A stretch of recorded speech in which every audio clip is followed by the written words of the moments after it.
आदरणीय सभापति जी, ये सदन में ऐसे ही हंसी मजाक में कही गई बात नहीं थी।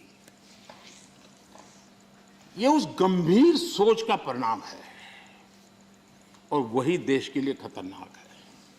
और वो है, कुछ लोग यही मानते हैं कि हिंदुस्तान 1947 में पैदा हुआ और उसी के कारण ये समस्या होती है। और इसी सोच का परिणाम है कि भारत में पिछले 75 साल में जिसको काम करने का 50 साल मौका मिला था, उनकी नीतियों पर भी इस मानसिकता का प्रभाव रहा है और उसी के कारण कई विकृतियां पैदा हुई है। ये डेमोक्रेसी आपकी मेहरबानी से नहीं है, हमारे कुर्बानी से और आपको 1975 में डेमोक्रेसी का गला घोंटने वालों को डेमोक्रेसी का गौरव प्राप्त।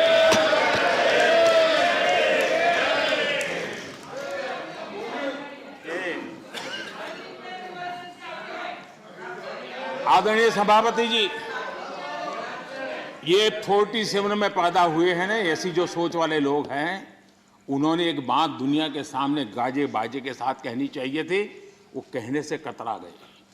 हमें गर्व के साथ कहना चाहिए था कि भारत, मदर इंडिया, ये मदर ऑफ डेमोक्रेसी है।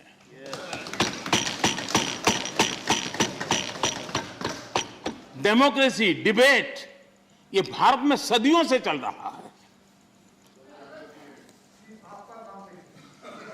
और कांग्रेस की कठिनाई ये है, डायनेस्टी के आगे उन्होंने कुछ सोचा ही नहीं, ये उनकी परेशानी है। और पार्टी में जो डेमोक्रेसी की बात करते हैं ना, वो जरा समझे, भारत के लोकतंत्र को सबसे बड़ा खतरा परिवारवादी पार्टियों का है, ये मानना पड़ेगा।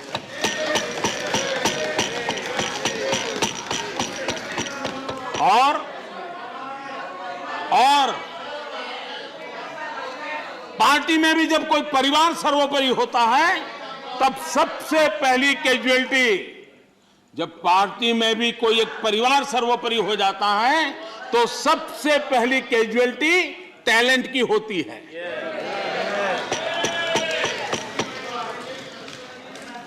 देश ने अरसे तक इस सोच का बहुत नुकसान उठाया है।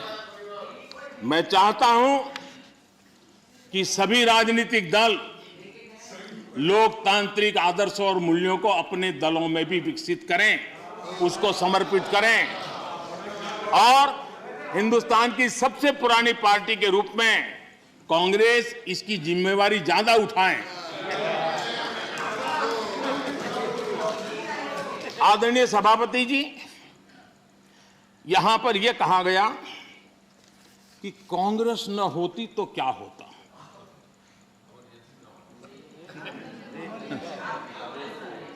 India is Indira, Indira is India, यही सोच का परिणाम है। आदरणीय सभापति जी, मैं जरा बताना चाहता हूं, यह कहा गया है, मैं सोच रहा हूं कि कांग्रेस ना होती तो क्या होता, क्योंकि महात्मा गांधी की इच्छा थी। क्योंकि महात्मा गांधी को मालूम था कि इनके रहने से क्या क्या होने वाला है, और इन्होंने कहा था पहले से इसको खत्म करो, इसको बिखेर दो, महात्मा गांधी ने कहा था। लेकिन अगर ना होती महात्मा गांधी की इच्छा के अनुसार, अगर हुआ होता, अगर महात्मा गांधी की इच्छा के अनुसार कांग्रेस न होती तो क्या होता? लोकतंत्र परिवारवाद से मुक्त होता। भारत विदेशी चश्मे के बजाय स्वदेशी संकल्पों के रास्ते पर चलता। अगर कांग्रेस न होती तो इमरजेंसी का कलंक न होता। अगर कांग्रेस न होती तो दशकों तक करप्शन को संस्थागत बनाकर नहीं रखा जाता। अगर कांग्रेस न होती तो जातिवाद और क्षेत्रवाद की खाई इतनी गहरी न होती। अगर कांग्रेस न होती तो सिखों का नरसंहार न होता। सालों साल पंजाब आतंकी आग में न जलता। अगर कांग्रेस न होती तो कश्मीर के पंडितों को कश्मीर छोड़ने की नौबत न आती। अगर कांग्रेस न होती तो बेटियों को तंदूर में जलाने की घटनाएं न होती। अगर कांग्रेस न होती तो देश के सामान्य मानवी को घर, सड़क, बिजली, पानी, शौचालय, मूल सुविधाओं के लिए इतने सालों तक इंतजार न करना पड़ता। आदरणीय सभापति जी, मैं गिनता रहूंगा। खड़गे जी, आपने भी 1 घंटा बोला। You are leader of the opposition. Please understand. आदरणीय सभापति जी, 1 hour 6 minutes पद्धति नहीं है। आदरणीय सभापति जी, कांग्रेस जब सत्ता में रही, देश का विकास नहीं होने दिया। अब विपक्ष में है तो देश के विकास में बाधा डाल रही है। अब कांग्रेस को नेशन पर भी आपत्ति है।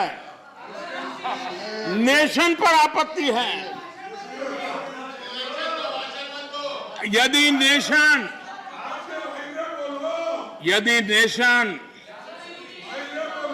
इसकी कल्पना गैर संवैधानिक है तो आपकी पार्टी का नाम इंडियन नेशनल कांग्रेस क्यों रखा गया?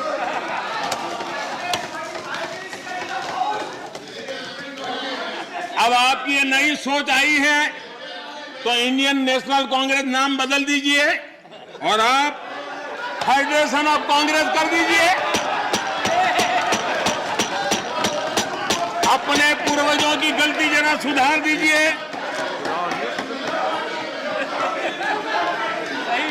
आदरणीय सभापति जी, आदरणीय सभापति जी, यहाँ पर nothing will go on record without my permission. आदरणीय सभापति जी, without my permission nothing will go on record. Any comment? Federalism को लेकर भी कांग्रेस, टीएमसी और लेफ्ट सहित अनेक साथियों ने यहाँ बड़ी बड़ी बातें की। जरूरी भी है क्योंकि ये राज्यों के वरिष्ठ नेताओं का ये सदन है। लेकिन सभी साथियों को, आदरणीय सभापति जी,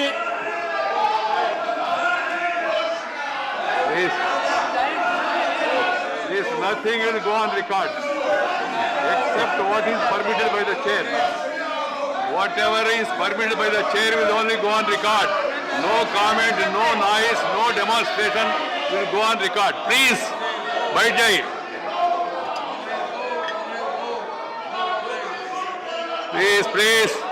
Please. The Prime Minister is intervening. I have permitted it. It will only go on record. Ramdas ji, आप चिंता मत करिए। आप चिंता मत करिए। जो जाना है वो जाएगा। आप क्यों चिंता करते हैं? प्रधानमंत्री जी, yes. That is your comment, na? So let the people decide. When we speak, we don't bother about all this. धन्यवाद आदरणीय सभापति जी। लोकतंत्र में सिर्फ सुनाना ही नहीं होता है, सुनना भी लोकतंत्र का हिस्सा है। लेकिन सालों तक उपदेश देने की आदत रखी है, इसलिए जरा बातें सुनने में मुश्किल हो रहा है। आदरणीय सभापति जी, फेडरलिज्म को लेकर कांग्रेस, टीएमसी और लेफ्ट सहित अनेक साथियों ने यहां कई विचारों को प्रस्तुत किया है और बहुत स्वाभाविक है, और इस सदन में इसकी चर्चा होना और स्वाभाविक है, क्योंकि यहाँ राज्य के वरिष्ठ नेता, उनका मार्गदर्शन इस सदन में हमें मिलता रहता है। लेकिन जब ये बात करते हैं तब मैं आज सबसे आग्रह करूंगा कि हम फेडरलिज्म के संबंध में हमारे जो कुछ भी विचार हैं, कभी बाबा साहब आम्बेडकर को जरूर पढ़ें, बाबा साहब आम्बेडकर की बातों का स्मरण करें। बाबा साहब आम्बेडकर जी ने जो संविधान सभा में कहा था, उसी को मैं कोट कर रहा हूं। और बाबा साहब आम्बेडकर ने कहा था, ये फेडरेशन एक यूनियन है क्योंकि यह अटूट है। प्रशासनिक सुविधा हेतु देश और लोगों को विभिन्न राज्यों में विभाजित किया जा सकता है। प्रशासन के लिए विभिन्न राज्यों में विभाजित किया जा सकता है, लेकिन देश अभिन्न रूप से एक है। उन्होंने एडमिनिस्ट्रेटिव व्यवस्थाएं और नेशन की कल्पना को स्पष्ट किया है, और ये बाबा साहब आम्बेडकर ने संविधान सभा में कहा है। मैं समझता हूं फेडरलिज्म को समझने के लिए बाबा साहब आम्बेडकर के इतने गहन विचारों से अधिक मैं समझता हूं कि मार्गदर्शन के लिए किसी बात की जरूरत है। लेकिन विशेषता ये है, क्या हुआ है हमारे देश में? फेडरलिज्म के इतने बड़े बड़े भाषण दिए जाते हैं, इतने उपदेश दिए जाते हैं, हम क्या वो दिन भूल गए जब एयरपोर्ट पर जरा जरा सी बातों के लिए मुख्यमंत्री हटा दिए जाते थे? आंध्र प्रदेश के पूर्व मुख्यमंत्री टी अंजय जी के साथ क्या हुआ था, इस सदन के अनेक नेता अच्छी तरह जानते हैं। प्रधानमंत्री के बेटे को एयरपोर्ट पर उनका प्रबंध पसंद नहीं आया तो उनको बर्खास्त कर दिया। इसने आंध्र प्रदेश के करोड़ों लोगों की भावनाओं को आहत किया था। इसी प्रकार कर्नाटका के लोकप्रिय मुख्यमंत्री वीरेंद्र पाटिल जी को भी अपमानित करके पद से हटाया गया था, वो तब जब वो बीमार थे। हमारी सोच कांग्रेस की तरह संकीर्ण नहीं है। हम संकीर्ण सोच के साथ काम करने वाले लोग नहीं हैं। हमारी सोच में राष्ट्रीय लक्ष्यों, राष्ट्रीय टारगेट और रीजनल एस्पिरेशंस, उसके बीच में हम कोई कॉन्फ्लिक्ट नहीं देखते हैं। हम मानते हैं कि रीजनल एस्पिरेशंस को उतने ही इज्जत के साथ एड्रेस करना चाहिए, समस्याओं का समाधान करना चाहिए। और भारत की प्रगति भी तब होगी जब देश विकास को ध्यान में रखते हुए रीजनल एस्पिरेशंस को एड्रेस करें। यह दायित्व बनता है। जब हम इस बात को कहते हैं देश को आगे बढ़ाना, लेकिन इसकी यह भी शर्त है कि जब राज्य प्रगति करते हैं तब देश की तरक्की होती है। राज्य प्रगति न करे और देश की तरक्की के लिए हम सोचे तो हो नहीं सकता है। और इसलिए पहली शर्त है राज्य प्रगति करे तब देश की तरक्की होती है। और जब देश की तरक्की होती है, देश समृद्ध होता है, देश के अंदर समृद्धि आती है, तो समृद्धि राज्यों में पर्कोलेट होती है और इसके कारण देश समृद्ध बनता है। इस सोच के साथ हम चलते हैं। और मैं तो जानता हूं, मैं गुजरात में था, मुझ पर क्या क्या जुल्म हुए हैं दिल्ली सरकार के द्वारा, इतिहास गवाह है। क्या कुछ नहीं हुआ मेरे साथ, गुजरात के साथ क्या क्या क्या नहीं हुआ। लेकिन उस कालखंड में भी हर दिन, आप मेरे रिकॉर्ड देख लीजिए, मुख्यमंत्री के नाते मैं हमेशा एक ही बात कहता था कि गुजरात का मंत्र क्या है, देश के विकास के लिए गुजरात का विकास। हमेशा दिल्ली में किसकी सरकार है सोच करके नहीं चलते थे। देश के विकास के लिए गुजरात का विकास, और यही फेडरलिज्म में हम सबका दायित्व यही बनता है कि हम देश के विकास के लिए अपने राज्यों का विकास करेंगे, ताकि दोनों मिलकर के देश को नई ऊंचाई पर ले जाएंगे। और यही तरीका सही तरीका है, उसी रास्ते पर चलना हमारे लिए जरूरी है। और ये बहुत दुखद है, जिनको दशकों तक सरकार चलाने का मौका मिला और उन्होंने राज्यों के साथ कैसे कैसे दमन किए थे। सब यहां बैठे हैं, भुक्तभोगी लोग बैठे हुए हैं। कैसे कैसे दमन किया था। करीब करीब 100 बार राष्ट्रपति शासन ला करके राज्य सरकार, चुनी हुई राज्य सरकारों को उखाड़ के फेंक दिया। आप किस मुंह से बातें कर रहे हो। और इसलिए लोकतंत्र का भी आपने सम्मान किया। और वो कौन प्रधानमंत्री है जिसने अपने कालखंड में 50 सरकारों को उखाड़ के फेंक दिया था, राज्य की 50 सरकारों को। आदरणीय सभापति जी, इन सारे विषयों के जवाब हर हिंदुस्तानी जानता है, और उसी की सजा आज उनको भुगतनी पड़ रही है। देश उनको स्वीकार कर लेगा। आदरणीय सभापति जी, कांग्रेस के हाईकमांड जो है, उनकी नीति 3 प्रकार से कामों को लेकर के चलती है। एक, पहले डिस्क्रेडिट करो, फिर डिस्टेबलाइज करो, और फिर डिसमिस करो। इसी तरीके से अविश्वास पैदा करो, अस्थिर करो, और फिर बर्खास्त करो। इन्हीं बातों को लेकर के चले हैं। आप जरा बताइए आदरणीय सभापति जी, मैं आज कहना चाहता हूं कि फारूक अब्दुल्ला जी की सरकार को किसने अस्थिर किया था? चौधरी देवीलाल जी की सरकार को किसने अस्थिर किया था? चौधरी चरण सिंह जी की सरकार को किसने अस्थिर किया था? पंजाब में सरदार बादल की सरकार के किसने बर्खास्त किया था? महाराष्ट्र में बाला साहब ठाकरे को बदनाम करने के लिए किसने डरते टिक्स का उपयोग किया था? कर्नाटका में रामकृष्ण हेगड़े और SR बोम्बई की सरकार को किसने गिराया था? 50 के दशक में केरला की चुनी हुई कम्युनिस्ट सरकार को किसने गिराया था? उस कालखंड में 50 साल पहले तमिलनाडु में इमरजेंसी के दौरान करुणानिधि जी की सरकार को किसने गिराया था? 1980 में MGR की सरकार को किसने डिसमिस किया था? आंध्र प्रदेश में किसने NTR की सरकार को अस्थिर करने की कोशिश की थी, और वो भी जब वो बीमार थे?